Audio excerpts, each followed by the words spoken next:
Bonjour à tous, je suis ravi de vous retrouver pour un nouveau Cold Case. Un Cold Case bien mystérieux, plein de rebondissements. Tout a commencé le 25 mars 2016, quand celui qui se faisait couramment appeler Fernand, 60 ans, est découvert mort à son domicile dans le Cher.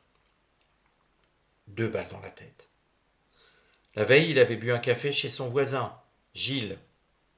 Selon Simone, Fernand ne semblait alors pas du tout préoccupé et il avait convenu de revoir Gilles pour bricoler. Simone est la femme de Gilles. C'est la sœur de Fernand qui s'est inquiétée de ne pas voir son frère lui rendre visite le 25 mars comme à son habitude. Elle a alors appelé Gilles. Il est venu tout de suite. Il a frappé, puis il est rentré. Et il est revenu pas longtemps après. Ne venez pas, il y a du sang partout, se souvient-elle. Immédiatement, les sœurs de la victime désignent aux enquêteurs Eric et Sabrina, un couple issu de la communauté des gens du voyage. Il s'agirait, selon elles, des seules personnes qui avaient un intérêt à éliminer Fernand. Et pour cause. L'homme avait noué une relation amoureuse avec Sabrina dans le dos d'Eric, son collègue devenu depuis ami. 1 an plus tard, la jeune femme avait donné naissance à un garçon et a confié à Fernand qu'il en était le père. Pendant 3 ans, le retraité s'est occupé de l'enfant régulièrement, jusqu'au moment où, en 2014, Sabrina décide de révéler la vérité à son mari. En apprenant qu'il n'est pas le père légitime du garçon, Eric pète un plomb et annonce à Fernand qu'il va lui mettre un coup de fusil.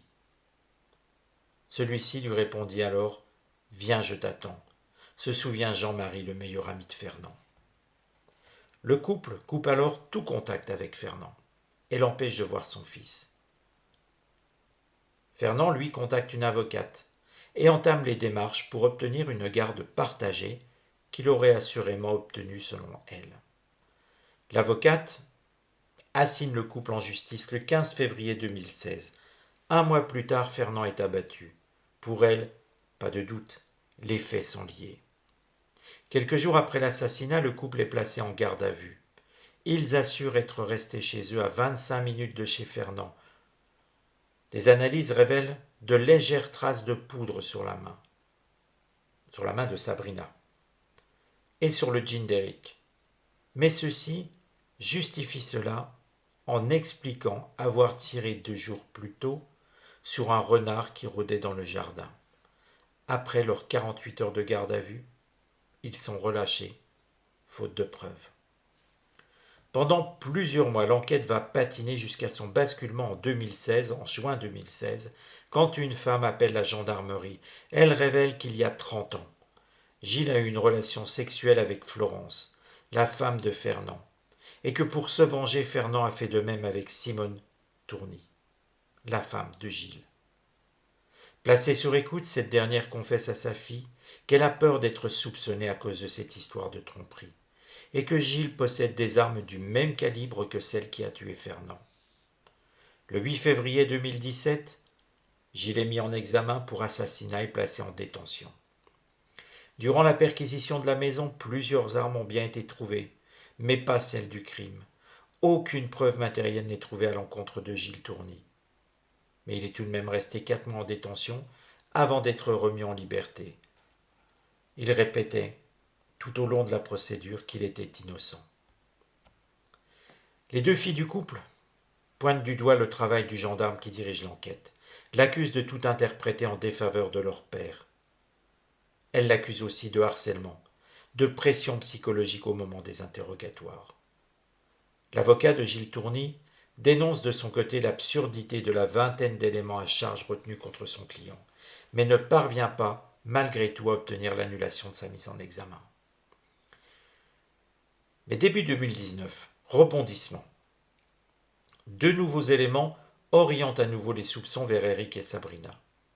La sœur de Fernand engage un expert spécialisé en analyse ADN. Il relie le dossier et révèle qu'un ADN très similaire à ceux du couple a été retrouvé au domicile de Fernand. Il est identifié comme étant celui de la fille aînée du couple, alors que ceux-ci assurent n'être jamais retourné chez Fernand depuis 2014, soit 2 ans avant sa mort. Par ailleurs, sur les photos prises par la gendarmerie le jour de la découverte du corps de Fernand, sa sœur identifie des éléments comme un ballon, du chocolat et du sirop qui laissent penser que le fils de Fernand est venu chez son père quelques heures avant sa mort. Le couple n'a jamais été réinterrogé à ce sujet. Alors qu'en est-il de cette affaire? Est-ce Gilles Tourny? Est-ce Eric et Sabrina? Une troisième personne? C'est ce que nous allons essayer de déterminer avec l'oracle de Béline.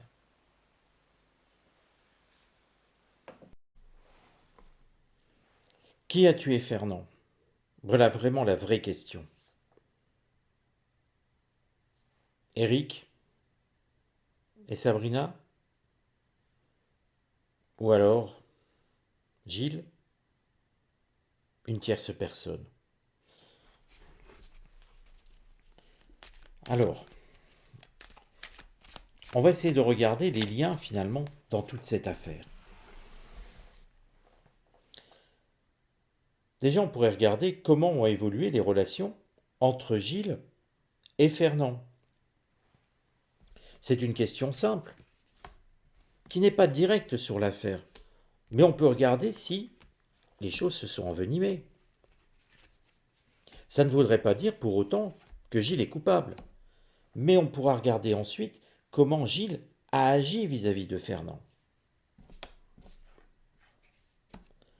Le point de départ, c'est quand même une sévère rivalité. Et on sent bien que tout n'était pas rose. Pour autant, pouvons-nous imaginer que, après autant d'années, Gilles décide de tuer son voisin? Tout est possible dans la nature humaine. Regardons la suite, qui n'a pas été en contre. Et visiblement, nous avons de l'affrontement dans l'air. Avec Mars. Le conseil, c'est de résoudre le malaise. Donc là, nous sommes, pour nous situer, sur des tensions qui existent entre les deux voisins. Mais des tensions qui ne sont pas immédiates. Je vous rappelle, c'est comment ont évolué les relations entre les deux voisins. Vous voyez qu'ici, il y a la rivalité, cette histoire de tromperie.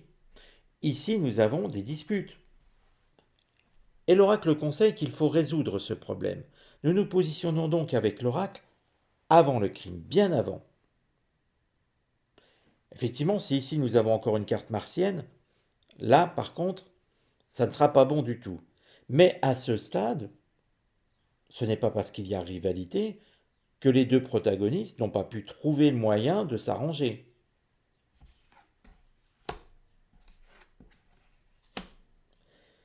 Quand on regarde, nous avons une carte mercurienne, ce qui montre pour eux de la communication et non plus de la dispute. On peut dire que même si c'était mal parti entre eux, tout ceci, avec le temps, s'est arrangé. Et que certes, il y a eu tromperie. Certes, visiblement, ils ont dû échanger quelques coups. Mais tout ça, c'était par le passé. Ce n'est absolument pas un lien, on va dire, qui aboutit au décès de Fernand. Leur rivalité était ancienne, leur querelle aussi. Mais voilà, ça s'est résolu. Donc Gilles n'est absolument pas, on va dire, celui qui a commis cet acte. Alors il nous reste le couple. Le couple qui a été oublié par les gendarmes, visiblement. En tout cas, dans la deuxième partie de procédure. Mais ce qui montre que pour Gilles, il n'a pas lien avec cette affaire, et que toute cette rivalité entre eux, eh bien, c'est de l'histoire ancienne qui a été oubliée, laissée de côté, et puis voilà. Ça arrive aussi dans la vie. Et puis comme quoi parfois la nature humaine peut se montrer plus intelligente que les vieilles rancunes. Quel lien y a-t-il entre ce couple, Eric? Ou plutôt, on va centrer les choses. J'hésite parce que si je centre les choses sur Eric, on a quand même l'ADN de sa fille aînée qui est sur place. Commençons par Eric. Comment ont évolué les relations entre Eric et Fernand? C'est vrai, c'est tendancieux. Il y a de l'ADN qui montre que quelque chose n'est pas normal par rapport aux déclarations de tout le monde dans cette affaire. Et pour autant, ce n'est pas celle d'Eric directement. Mais il y a l'histoire de la poudre. Et vous voyez, ici, un homme est bien au centre de cette affaire. Eric est bien au centre de l'affaire. C'est lui qui est vivant. Ce qui allait contre les relations entre les deux. Il n'y a pas que cette histoire d'adultère, de tromperie et d'enfants. N'oubliez pas qu'ils étaient collègues et que là aussi, il y avait déjà quelque chose au niveau du travail qui ne collait pas. Le conseil, c'est d'en finir avec tout ça. Quand je vois un conseil comme ça, nous avons une carte martienne. Quelque chose s'est passé. Et vous voyez ici, nous avons ce qu'a fait Eric. Nous avons ici, pour moi, ce n'est pas qu'une histoire où je viens avec un fusil, je descends mon rival. Non. J'ai l'impression qu'il y a eu bien plus, qu'il y a eu une forme de chantage, de lien. Il y a quelque chose, puisque là, nous avons de l'argent entre les deux. Les enquêteurs doivent reprendre cette piste sur ce couple. Eric sait quelque chose. Il a agi contre Fernand. Il l'a même empêché de bouger. Donc nous avons un lien, on va dire, physique. Vous voyez, Mars, c'est toujours le septénaire de l'agression. Nous sommes donc sur ces quelque chose où Eric a exercé une agression sur Fernand. Mais je le vois plus l'avoir ligoté. Et en le ligotant, pour moi, ça a dégénéré. On n'est pas sur Eric rentrant dans la maison de Fernand et tirant à bout portant ou quelque chose de ce goût-là. Non, on est sur quelque chose d'autre. Mais vous voyez, ça couvait depuis un moment. Même si le retraité n'était plus au travail, il avait connu Eric au travail. Il y a de l'argent en jeu. On peut imaginer Eric voulant faire chanter Fernand pour retrouver un petit peu la place vis-à-vis de son fils, ou lui demander des dédommagements. Quelque chose se passe à ce niveau-là. Et pour moi, Eric a blessé Fernand. Au départ, l'intention n'était pas de faire quoi que ce soit. Quel est le rôle dans tout ça de la compagne, de la maman du garçon, de l'enfant?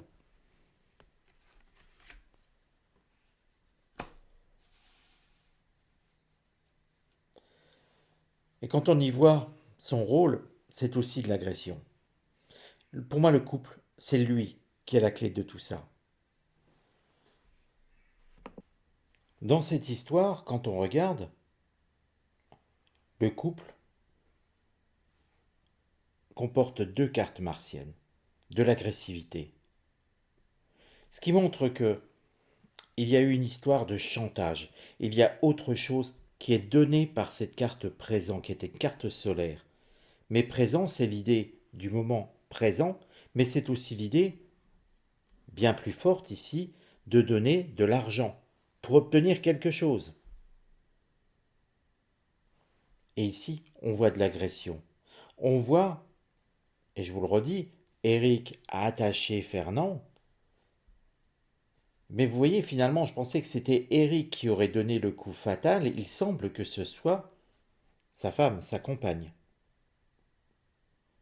Que donc tout ça est une histoire de, de chantage qui tourne mal. Et vous voyez quand l'avocate dit il y a un lien, pour moi l'avocate ne se trompe pas. Il y a effectivement un lien entre ce couple et le décès de Fernand. Et ce lien, il est donné ici. Nous aurions eu des cartes lunaires, on aurait pu dire de l'intimidation, on aurait eu des cartes jupitériennes, on aurait pu parler d'essayer de tractation, mais pas là. Là, vous voyez, c'est bien un lien qui retient Fernand. On a vraiment l'impression qu'on l'a attaché, hein. Et ici, avec deux épées qui viennent, c'est bien l'idée d'agressivité. Bien sûr, ça ne s'est pas fait à l'épée, les moyens sont plus modernes. Mais coup de fusil et deux cartes martiennes, aucun doute n'est permis. Donc effectivement, les enquêteurs devraient tout reprendre à zéro, repartir sur cette idée d'ADN, rechercher pourquoi on trouve l'ADN de la fille aînée d'Éric au sein du domicile de Fernand, et de là à redétricoter toute cette affaire et de la solutionner. J'espère que ce tirage vous aura intéressé, que cette affaire vous aura intéressé. On se donne rendez-vous très bientôt pour un nouveau Call Case.